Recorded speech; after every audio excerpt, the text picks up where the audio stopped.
Welcome Jamaica. Welcome back to News2me. You know something I wonder about? The level of police brutality in post-colonial countries.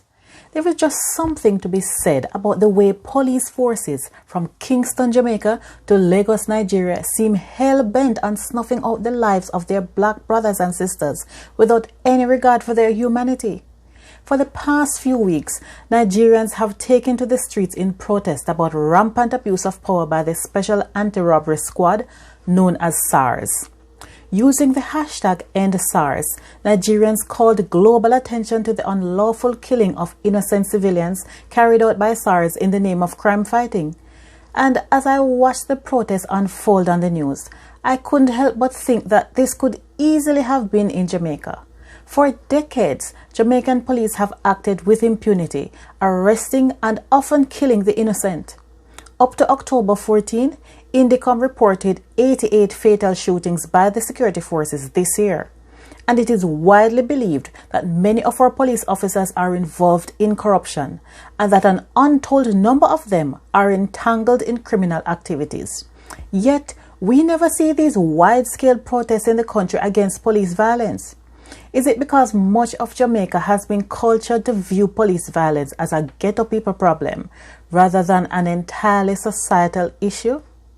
Like Nigeria, police violence has a long history in Jamaica. Both former British colonies, the two countries have adopted a type of policing that has a direct connection to the colonial past. That is, to protect the state from any form of insurgency from the local populations. The idea that local populations were often regarded as a threat to British power led the colonial police, as agents of the state, to regard many of these groups as suspect populations. In many cases, colonial policing culture reflected an institutionalized ethnic bias against indigenous populations.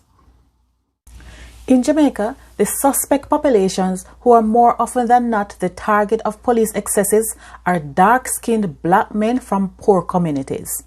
These are also the people who, because they have historically been suppressed and oppressed, are more likely to stand up for their rights in the form of protests. But given the colonial history of policing, the protests themselves are often viewed as a form of uprising against the state, and in countries like Nigeria and Jamaica, is an invitation to police to use any means necessary to put the people back in their place. But why do we accept this method of policing, which has never worked to reduce crime, and which disproportionately targets people in the poorer classes and people who are dark-skinned? Why do we continue to accept that police in paramilitary gear and military checkpoints should be the norm in any country? Well, we had states of emergencies in different parts of the island for 2-3 years, with only a negligible effect on crime. Yet, an RGR Gleaner commissioned poll found a majority of Jamaican voters, 66%, say they believed that states of emergencies should be used as a long-term measure. SOEs that police use to arrest people arbitrarily and keep them in jail for indefinite periods of time without charge. And it shows up another lazy attempt by Jamaican police, who have never been known for their investigative tactics, nor for their ability to successfully work with prosecutors to take cases to conviction. What we have had is police-involved killings of people they tell us are suspected of committing all sorts of heinous crimes without showing any form of evidence to back up their claims.